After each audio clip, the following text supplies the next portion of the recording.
হাতে একটা চিপসের প্যাকেট নিয়ে আমার ভাসুরে ছিলে বলল, কাকিমা, এটা তোমার জন্য। ও হাসি মুখে বলল। আমি হেসে প্যাকেটটা নিয়ে বললাম, তুই সব সময় আমার এত খেয়াল রাখিস, তাই না? আমার কথায় ওর মুখে একটা অদ্ভুত হাসি ফুটে উঠল, যেন আমাকে কিছু বলতে চাই, কিন্তু দ্বিধায় পড়ে বলতে পারছে না। আমি বললাম, সৌমিত্র, তুমি কি কিছু বলবে আমাকে? তখন সৌমিত্র বলল, কাকিমা, আমি যা বলবো তোমাকে তা এখানে বলা যাবে না। আমি তার কথায় একটু ইতস্তত বোধ করলাম। আমি বললাম, কি এমন কথা এখন বলা যাবে না? তখনও বলল, কাকিমা, চলো তোমার রুমে, চলো সেখানে গিয়ে বলবো। তারপর বন্ধুরা ও রুমে গিয়েই বন্ধুরা বাকিটা গল্পে বলছি। আশা করি বন্ধুরা তোমরা ধৈর্য ধরে তোমরা পুরো গল্পটি শুনবে। চলো তাহলে কথা না বাড়িয়ে গল্পটি শুরু করা যাক। হ্যালো বন্ধুরা, আমি প্রিয়াঙ্কা দে। আমি কলকাতার একজন মেয়ে। আমার জীবনটা ছিল রঙিন স্বপ্নময়, যেমনটা হয়তো তোমরাও কল্পনা করো কলেজের দিনগুলোতে। শঙ্খনীলের সঙ্গে আমার প্রেমের শুরু। সেই প্রেমের গল্পটা ছিল যেন একটা রোমান্টিক সিনেমার মতো। কলেজ ক্যান্টিন, একপির কাপ হাতে, হাসি ঠাট্টা, বৃষ্টির দিনে একসঙ্গে ভিজে রাস্তায় হাঁটা আর রাত জেগে ফোনে গল্প করা, এইসবই ছিল আমাদের ভালোবাসার প্রথম পাথা। শঙ্খনীলের সেই হাসি, তার চোখে আমার জন্য অফুরন্ত ভালোবাসা আমাকে সবসময় পাগল করে দিত। কয়েক বছরে প্রেমের পর আমরা বিয়ে করি। আমাদের ছোট্ট সংসারটা ছিল একটা স্বপ্নের মতো। শঙ্খনীলের কোম্পানি চাকরি, আমার ফ্রিল্যান্স গ্রাফিক ডিজাইন এর কাজ, আর আমাদের কলকাতার ছোট্ট ফ্ল্যাট, এ ভালোবাসায় ভরা দিনগুলো। আমরা একসঙ্গে রান্না করতাম, সিনেমা দেখতাম, আর ভবিষ্যতে স্বপ্ন দেখতাম। কিন্তু জীবন তো সবসময় স্বপ্নের মতো থাকে না, তাই না? একদিন শঙ্খনীলের কোম্পানি তাকে বিদেশে পাঠানোর প্রস্তাব দেয়া। আমাদের পারিবারিক সচ্ছলতার জন্য এটা ছিল একটা বড় সুযোগ। শঙ্খনীল বিদেশে চলে যায়, আমি থেকে যাই আমাদের এই শহরে। আমাদের বাড়িতে প্রথম কয়েক মাস ফোন কল, ভিডিও চ্যাট এ আমরা একে অপরের সঙ্গে যুক্ত ছিলাম। কিন্তু সময়ের সঙ্গে সঙ্গে দূরত্বটা যেন মনের মধ্যেও ঢুকে পড়ল। আমি একা আমাদের ফ্ল্যাটে, তবে আমার পাশে ছিল আমার ভাসুরের ছেলে সৌমিত্র। ওর বয়স 21, কলেজে পড়ে আর আমাকে খুব সম্মান করে। আমার শ্বশুর বাড়ির লোকজনের সঙ্গে আমার সম্পর্ক ভালোই, তবে সৌমিত্রের সঙ্গে আমার একটা আলাদা বন্ধুত্ব গড়ে উঠেছিল। সৌমিত্র প্রায়ই আমাদের বাড়িতে আসত। আমরা একসঙ্গে চা খেতাম, সিনেমা নিয়ে আলোচনা করতাম। কখনো কখনো ও আমাকে কলেজের মজার গল্প শোনাত। ওর হাসি, ওর কথাবার্তায় একটা সরলতা ছিল, যেটা আমার একাকিত্বকে অনেকটা হালকা করত। আমি ভাবতাম ও আমার ছোট ভাইয়ের মতো, ওর সঙ্গে সময় কাটানো আমার জন্য একটা সান্ত্বনা ছিল। কিন্তু একদিন হঠাৎ কিছু একটা লক্ষ্য করলাম, যেটা আমার মনে একটা অদ্ভুত প্রশ্ন জাগিয়ে দিল। সেদিন আমি মার্কেট এ যাওয়ার জন্য তৈরি হচ্ছিলাম। একটা হালকা নীল শাড়ি পরেছিলাম, চুলের একটা খোপা করেছিলাম। সৌমিত্র আমাদের বাড়িতে এসেছিল। আমাকে দেখে বলল, কাকিমা, আজকে তোমাকে অনেক সুন্দর লাগছে। আমি হেসে বললাম, ধন্যবাদ সৌমিত্র। এই তো একটু মার্কেটে যাচ্ছি। কিন্তু চোখে একটা আলাদা দৃষ্টি ছিল, যেন আমাকে খুব মনোযোগ দিয়ে দেখছে। আমি বিশ্বাসটা তখন গুরুত্ব দিইনি, কিন্তু মনে মনে একটা অস্বস্তি জাগল। এরপর থেকে আমি লক্ষ্য করলাম, আমি যখনই বাইরে যাই সৌমিত্র যেন আমার দিকে একটু বেশি মনোযোগ দেয়া। আমি বাজারে গেলে, কোনো পার্টিতে গেলে, এমনকি আমাদের বাড়ির বারান্দায় দাঁড়ালেও ওর দৃষ্টি আমার উপর থাকত। আমি ভাবতাম, এটা কি আমার মনের ভুল, নাকি সৌমিত্রের কিছু বলার আছে? ওর এই আচরণ আমার কাছে রহস্যময় মনে হলো। আমি ঠিক করলাম, এর পিছনের কারণটা আমাকে জানতে হবে। সৌমিত্রের এই দৃষ্টির পিছনে কি লুকিয়ে আছে? ও কি সত্যিই আমার প্রতি কোনো অন্যরকম ভাবনা পোষণ করছে, নাকি এর পিছনে অন্য কোনো কারণ আছে? আমি ঠিক করলাম, এই রহস্য আমি উদ্ঘাটন করব।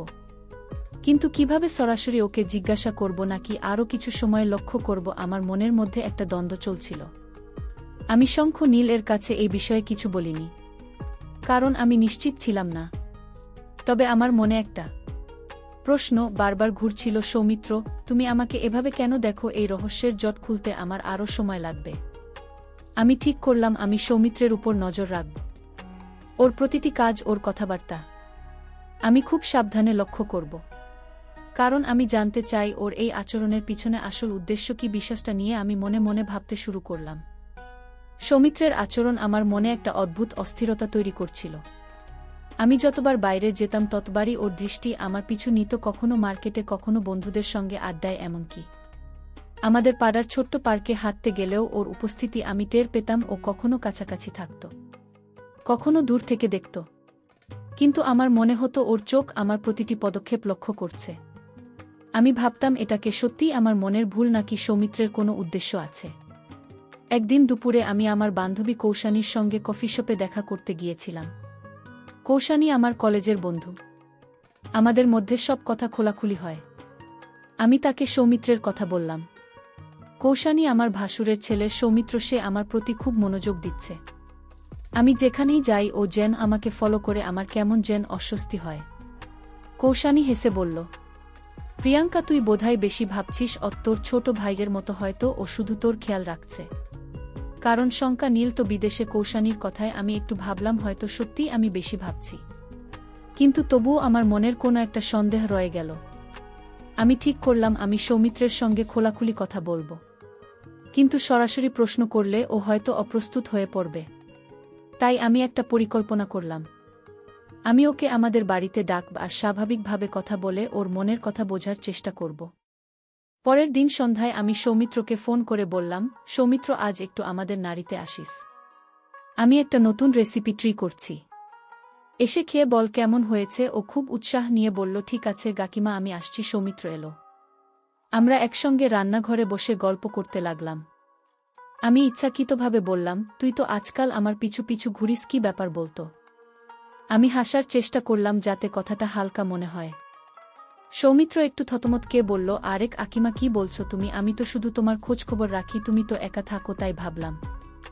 ওর কথা শেষ হলো না, ও তাড়াতাড়ি বিষয় পাল্টে বলো, এই রেসিপিটা কি, গন্ধটা তো দারুণ। আমি লক্ষ্য করলাম ও আমার প্রশ্নের সরাসরি উত্তর এড়িয়ে গেল। এটা আমার সন্দেহ আরও বাড়িয়ে দিল। ওকে কিছু লুকোচ্ছে। এরপর আমি আরও সতর্ক হয়ে গেলাম। আমি লক্ষ্য করলাম সৌমিত্র শুধু আমাকে ফলো করছে না, ও আমার ফোনের দিকেও নজর রাখে। একদিন আমি ফোনে শঙ্খনীলের সঙ্গে কথা বলছিলাম, আর সৌমিত্র পাশের ঘরে বসেছিল। আমি ইচ্ছাকৃতভাবে একটু জোরে জোরে কথা বললাম, যাতেও শুনতে পায়। আমি বললাম, শঙ্খ, আমি কাল একটা পার্টিতে যাচ্ছি। কৌশানীর বন্ধুদের সঙ্গে কথা শেষ করার পর আমি দেখলাম সৌমিত্রের মুখে একটা অদ্ভুত ভাব। বলল, কাকিমা, তুমি কাল কোথায় যাচ্ছ? আমি হেসে বললাম, কেন, তুইও কি যাবি নাকি? সৌমিত্র হাসল, কিন্তু ওর হাসিতে একটা অস্বস্তি ছিল। আমি ঠিক করলাম আমি কালকের পার্টিতে যাব আর দেখব সৌমিত্র কি করে। আমি জানতে চাই ও কেন আমার প্রতি এত মনোযোগ দিচ্ছে, ওরে আচরণের পিছনে কি রহস্য লুকিয়ে আছে। আমার মনে হচ্ছিল আমি একটা জটিল ধাঁধার মধ্যে ঢুকে পড়েছি। আমি যতই এগিয়ে যাচ্ছি ততই এই রহস্য আরও জটিল হচ্ছে। পরের দিন আমি পার্টিতে গেলাম। কোষানের বন্ধুদের সঙ্গে হাসি গল্পের সময় কাটছিল, কিন্তু আমার মনের এক কোণে ছিল সৌমিত্রের কথা। আমি বারবার জানালার দিকে তাকাচ্ছিলাম, ভাবছিলাম ও কি আজও আমার পিছু নেবে। আর ঠিক তখনই দূরের একটা কোণে আমি একটা পরিচিত মুখ দেখলাম। সৌমিত্র ওকে আমাকে ফলো করছে। আমার মনে প্রশ্ন জাগল, এবার আমি কি করব? আমি কেউকে সরাসরি ধরে ফিরব নাকি আরও কিছু সময় দেখব? এই রহস্যের জট খোলার সময়কে এখনই। পার্টির ভিড়ের মধ্যে সৌমিত্রের মুখটা দেখে আমার মনটা ধক করে উঠল। ও কি সত্যি আমাকে ফলো করছে? আমি কৌশানীর পাশে বসেছিলাম, হাসি গল্প চলছিল, কিন্তু আমার মন ছিল অন্য জায়গা। আমি জানালার দিকে তাকিয়ে দেখলাম সৌমিত্র একটা গাছের আড়ালে দাঁড়িয়ে যেন আমার দিকে নজর রাখছে। আমার মনে হলো এবার আমাকে কিছু একটা করতেই হবে, কিন্তু সরাসরি ওকে ধরে ফেললে কি ও সত্যি কথা বলবে? আমি ঠিক করলাম আমি ওকে একটু পরীক্ষা করব। আমি কৌশানীকে বললাম, কৌশানী, আমি একটু বাইরে যাচ্ছি, ফ্রেশ হয়ে আসি। কৌশানী মাথা নেড়ে বলল, ঠিক আছে, তাড়াতাড়ি ফিরিস। আমি বেরিয়ে গেলাম, কিন্তু সোজা বাইরে না গিয়ে পার্টি হলের পাশের একটা কোণে দাঁড়ালাম, যেখান থেকে আমি সৌমিত্রকে দেখতে পাবো, কিন্তু ও আমাকে দেখতে পাবে না। আমি দেখলাম আমি বেরোতেই সৌমিত্র নড়ে উঠল, ও যেন আমার পিছু নিতে তৈরি হলো। আমার সন্দেহ আরও পাকা হলো। আমি ইচ্ছাকৃতভাবে পার্টি হলের পেছনের দিকে হাঁটতে শুরু করলাম। সেখানে একটা ছোট্ট বাগান ছিল, লোকজন কম। আমি জানতাম সৌমিত্র যদি আমাকে ফলো করে তাহলেও এখানে আসবে। আর ঠিক তাই হলো। কয়েক মিনিট পর আমি দেখলাম সৌমিত্র ধীরে ধীরে বাগানের দিকে আসছে। আমি আর লুকিয়ে থাকতে পারলাম না। আমি সামনে গিয়ে বললাম, সৌমিত্র, তুই এখানে কি করছিস? সৌমিত্র একটু চমকে উঠল, ওর মুখে একটা অপ্রস্তুত হাসি ফুটে উঠল। কাকিমা, আমি তো এমনি এসেছি, তুমি এখানে? ওর কথায় আমি বুঝলাম ও আমাকে ফলো করছিল। আমি শান্ত গলায় বললাম, সৌমিত্র, আমি লক্ষ্য করেছি তুই আমার পিছু পিছু ঘুরছিস কেন? আমাকে সত্যি কথা বল। আমার গলায় একটা দৃঢ়তা ছিল যেন ও বুঝতে পারে। আমি এবার উত্তর চাই। সৌমিত্র একটু ইতস্তত করে বলল, কাকিমা, তুমি ভুল বুঝছো। আমি শুধু তুমি তো একা থাকো, তাই আমি শুধু দেখছিলাম তুমি ঠিক আছো কিনা। ওর কথায় আমার মনে হলো ও কিছু লুকোচ্ছে। আমি বললাম ঠিক আছে কিনা দেখার জন্য তুই আমাকে এভাবে ফলো করিস, তুই কি আমার উপর নজর রাখছিস? সৌমিত্র তাড়াতাড়ি বলল না না কাকিমা তুমি ভুল বুঝছো, আমার কোনো খারাপ উদ্দেশ্য নেই। আমি আরও জানতে চাইলাম কিন্তু সৌমিত্র কথা ঘুরিয়ে বলল, কাকিমা তুমি পার্টি এনজয় করো, আমি এখন যাই। ও চলে গেল। কিন্তু আমার মনে প্রশ্ন আরও জটিল হয়ে গেল, ওর কথায় একটা সত্যি আছে নাকি ও কিছু বলতে চায় না। আমি ঠিক করলাম আমি এবার সংঘ নীলের সঙ্গে কথা বলবো। হয়তো সংঘ নীল জানে কিছু যা আমার জানা দরকার। পরের দিন আমি সংঘ নীলের সঙ্গে ভিডিও কল এ কথা বললাম। আমি সৌমিত্রের কথা তুললাম না, কারণ আমি নিশ্চিত ছিলাম না ওর আচরণের পিছনে কি আছে। আমি শুধু বললাম, শঙ্খ আমি এখানে ঠিক আছি, তবে একটু একা লাগে। সৌমিত্র মাঝে মাঝে এসে আমার খোঁজ নেয়। শঙ্খ নীল হেসে বলল, সৌমিত্র ভালো ছেলে, ও তো আমাদের পরিবারেরই, তুইও সঙ্গে সময় কাটা। শঙ্খনীলের কথায় আমার মনে হলো ও কিছুই জানে না নাকি জানে, কিন্তু আমাকে বলছে না। আমার মনের দ্বন্দ্ব আরও বাড়ল। আমি ঠিক করলাম আমি সৌমিত্রের উপর আরও নজর রাখব। আমি জানতে চাই ওর এই আচরণের পিছনে আসল কারণ কি। আমি যেন একটা রহস্যের গোলকধান্দা ঢুকে পড়েছি, আর প্রতিটি পদক্ষেপের নতুন প্রশ্ন জাগছে। সৌমিত্রের দৃষ্টির পিছনে কি লুকিয়ে আছে, এই রহস্য কি আমি উদ্ঘাটন করতে পারব। সৌমিত্রের আচরণ আমাকে ক্রমশ অস্থির করে তুলছিল। ওর ফলো করা, ওর দৃষ্টি, ওর অস্বস্তিকর হাসি, সব কিছুই আমার মনে একটা ধোঁয়াশা তৈরি করছিল। আমি শঙ্খ নীলের সঙ্গে কথা বলেও কোনো স্পষ্ট উত্তর পাইনি। আমার মনে হচ্ছিল এই রহস্যের জট খুলতে হলে আমাকে আরও সতর্ক হতে হবে। আমি ঠিক করলাম আমি সৌমিত্রের সঙ্গে এমনভাবে কথা বলব যাতে ওর নিজে থেকে কিছু বলে ফেলে।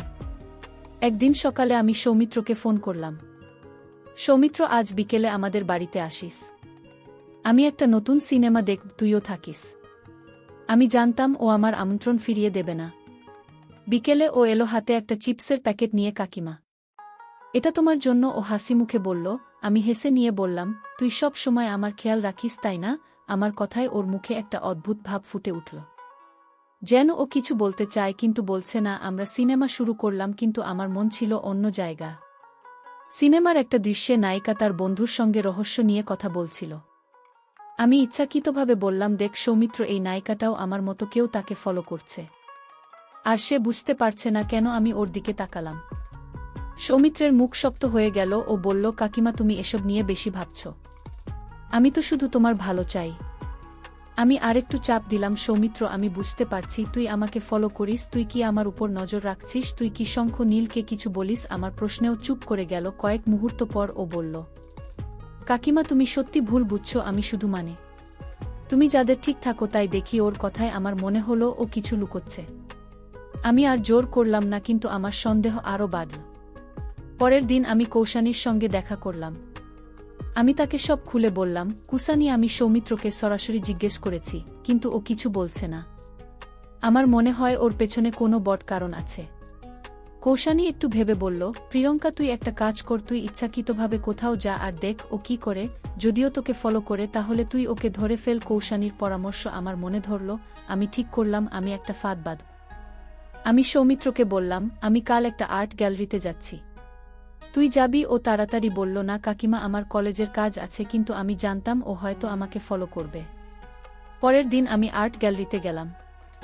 আমি ইচ্ছাকৃতভাবে ভিড়ের মধ্যে হাঁটছিলাম আর চোখ রাখছিলাম পেছনে। আর ঠিক তখনই দূরে একটা কোণে আমি সৌমিত্রকে দেখলাম। ও ছদ্মবেশে নয়, কিন্তু যেন লুকিয়ে আমাকে দেখছে।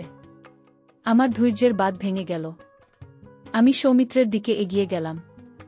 সৌমিত্র, এবার তুই আমাকে বলবি তুই কেন আমাকে ফলো করছিস? আমি আর অপেক্ষা করব না। আমার গলা রাগ মিশে গিয়েছিল। সৌমিত্র মাথা নিচু করে বলল, কাকিমা আমি কিছু বলতে পারি না, তুমি আমাকে ভুল বোঝ না প্লিজ। ওর কথায় আমার মনে হলো ও কিছু একটা জানে কিন্তু বলতে চাই না। আমি বললাম, ঠিক আছে, তুই যদি না বলিস আমি শঙ্খ নীল এর কাছে জানতে চাই। সুমিত্রের মুখ পাংশ হয়ে গেল। ও বলল, কাকিমা তুমি কাকাকে কিছু বলো না, আমি পরে তোমাকে সব বলবো। ওর কথায় আমার মনে হলো এই রহস্যের পেছনে শঙ্খ নীলেরও কোনো ভূমিকা আছে।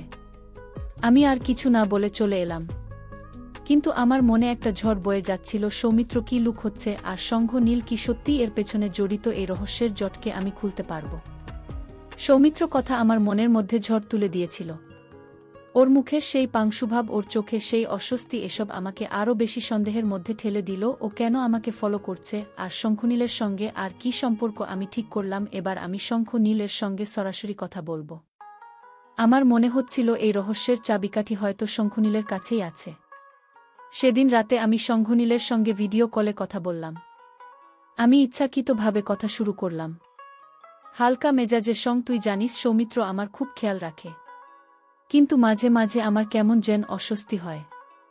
ও যেন আমার পিছু পিছু ঘরে। তুই কেউ কি কিছু বলেছিস? আমার কথার সংঘনের একটু হাসল, কিন্তু তার হাসিতে একটা অদ্ভুত ভাব ছিল। প্রিয়াঙ্কা, তুই বেশি ভাবছিস। সৌমিত্র আমাদের পরিবারের ছেলে, ও তো শুধু তোর খোঁজখবর রাখছে। শঙ্খনীলার বাধায় আমার সন্দেহ আরও বাড়ল। ও কেন এত হালকা ভাবে কথা বলছে? আমি আরেকটু জাপ দিয়ে বললাম, শঙ্খ, তুই কি সৌমিত্রকে আমার উপর নজর রাখতে বলেছিস? আমাকে সত্যি কথা বল। শঙ্খনীল একটু থতমত খেয়ে বলল, দেখ প্রিয়াঙ্কা, আমি শুধু ওকে বলেছিলাম তুই যেন ঠিক থাকিস, দ্রুত একা থাকিস। তাই ওর কথা শেষ হলো না। আমি বুঝলাম ও কিছু লুকোচ্ছে। আমি বললাম, শঙ্খ, আমি সব জানতে চাই, আমাকে পুরো সত্যিটা বল। শঙ্খনীল চুপ করে রইল। কয়েক মুহূর্ত পরও বলল, ঠিক আছে প্রিয়াঙ্কা, আমি তোকে পরে সব বলবো, এখন আমার একটা মিটিং আছে। ও কল কেটে দিল। আমার মনে হলো আমি এবার সত্যের খুব কাছে পৌঁছে গেছি। কিন্তু শঙ্খনীল কেন এড়িয়ে যাচ্ছে? আমি ঠিক করলাম আমি সৌমিত্রের সঙ্গে আরেকবার কথা বলবো। এবার আমি ওকে চাপে ফেলব। পরের দিন আমি সৌমিত্রকে আমাদের বাড়িতে ডাকলাম। আমি সরাসরি বললাম, সৌমিত্র, আমি শঙ্খনীলের সঙ্গে কথা বলেছি, তুই আমাকে সত্যিটা বল, তুই কেন আমাকে ফলো করছিস? শঙ্খনীল তোকে কি বলেছে? সৌমিত্রর মুখে আবার সেই অস্বস্তি ফুটে উঠল। ও বলল, কাকিমা, আমি সত্যি কিছু করিনি, আমি শুধু কাকা আমাকে বলেছিল তোমার খেয়াল রাখতে। আমি বললাম, কি খেয়াল? তুই কি আমার উপর গোয়েন্দাগিরি করছিস? সৌমিত্র মাথা নিচু করে বলল, কাকিমা, আমি কিছু বলতে পারি না, তুমি কাকার সঙ্গে কথা বলো। ওর কথায় আমার রাগ হলো, কিন্তু আমি নিজেকে সামলালাম। আমি বুঝলাম সৌমিত্র শঙ্খনীরা নির্দেশ ছাড়া কিছু বলবে না। আমি ঠিক করলাম আমি এবার শঙ্খনীলকে চাপে ফেলব, কিন্তু তার আগে আমি আরেকটা জিনিস লক্ষ্য করলাম।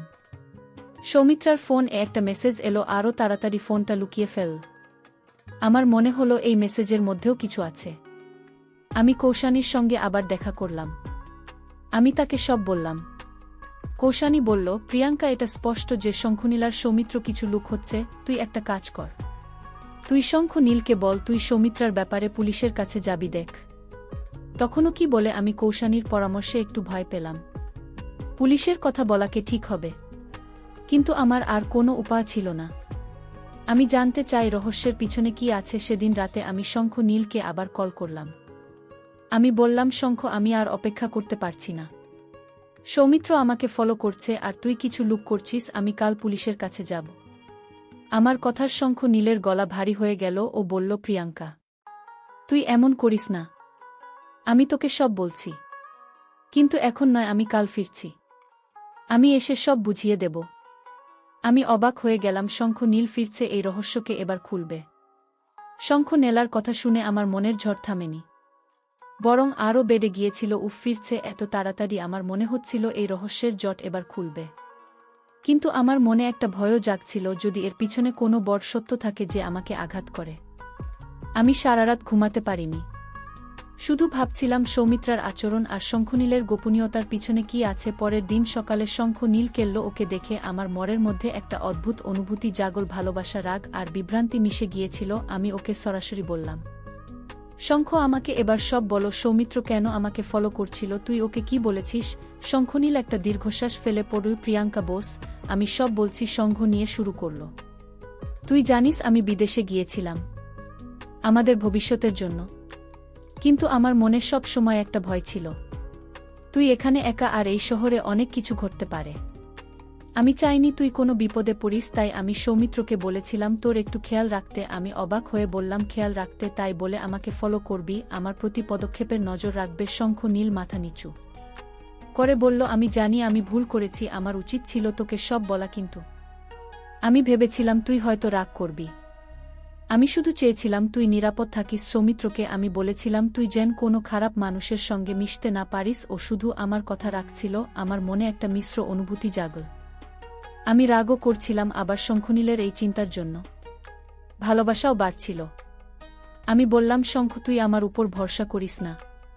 আমি কি এতটাই অসচেতন যে তুই আমার পিছনে গোয়েন্দা লাগাবি? শঙ্খ নীল তাড়াতাড়ি বলল, নাহা প্রিয়াঙ্কা, তুই ভুল বুঝছিস। আমি তোকে খুব ভরসা করি, কিন্তু আমি দূরে থাকায় আমার মন শান্ত হচ্ছিল না। আমি শুধু তোকে নিরাপদ রাখতে চেয়েছিলাম। আমি চুপ করে রইলাম। আমার মনে হচ্ছিল আমি সৌমিত্রকে ভুল বুঝেছি। পরে আমি সৌমিত্রকে ডাকলাম, ও এসে মাথা নিচু করে দাঁড়াল। আমি বললাম, সৌমিত্র, আমি তোকে ভুল বুঝেছিলাম। আমি ভেবেছিলাম তোর কোনো খারাপ উদ্দেশ্য আছে। আমাকে মাফ করে দে। সৌমিত্র হেসে বলল, কাকিমা, আমি জানতাম তুমি ভুল বুঝবে, কিন্তু তুমি কার কার কথা রাখতে চেয়েছিলাম তুমি আমার কাছে পরিবারের মতো। ওর কথায় আমার মন হালকা হয়ে গেল। আমি শঙ্খ নীল এর দিকে তাকিয়ে বললাম, শঙ্খ, তুই যদি আমাকে আগে বলতিস তাহলে এত কিছু হতো না। আমরা একে অপরের উপর ভরসা করব, ঠিক আছে? শঙ্খ নীল আমার হাত ধরে বলল, প্রিয়াঙ্কা, আমি আর কখনো এমন করব না। আমি প্রতিজ্ঞা করছি। আমরা দুজনে হেসে উঠলাম। সৌমিত্র হাসল আমাদের সঙ্গে। আমার মনে হচ্ছিল এই রহস্যের জট অবশেষে খুলে গেছে। বন্ধুরা, সবশেষে আমি তোমাদেরকে বলব, বিশ্বাস আর ভরসা এবং গোপনীয়তা না রেখে প্রিয় মানুষের সাথে খোলাখুলি কথা বলা একটা সম্পর্কের ভিতর। কাউকে ভুল বোঝার আগে তার সঙ্গে কথা বলা উচিত। পরিবারের মধ্যে যদি ভালোবাসা আর বিশ্বাস থাকে তাহলে কোনো রহস্যই দীর্ঘদিন টিকতে পারে না। অবশেষে আসল সত্যটা বের হয়ে আসে, যদিও সেটা ভালো হতে পারে এবং কি মন্দ হতে পারে। বন্ধুরা, গল্পটি ভালো লাগলে লাইক, শেয়ার এবং সাবস্ক্রাইব করে পাশে থেকো। কতক্ষণ ধৈর্য ধরে গল্পটি শোনার জন্য তোমাদের সবাইকে অসংখ্য ধন্যবাদ।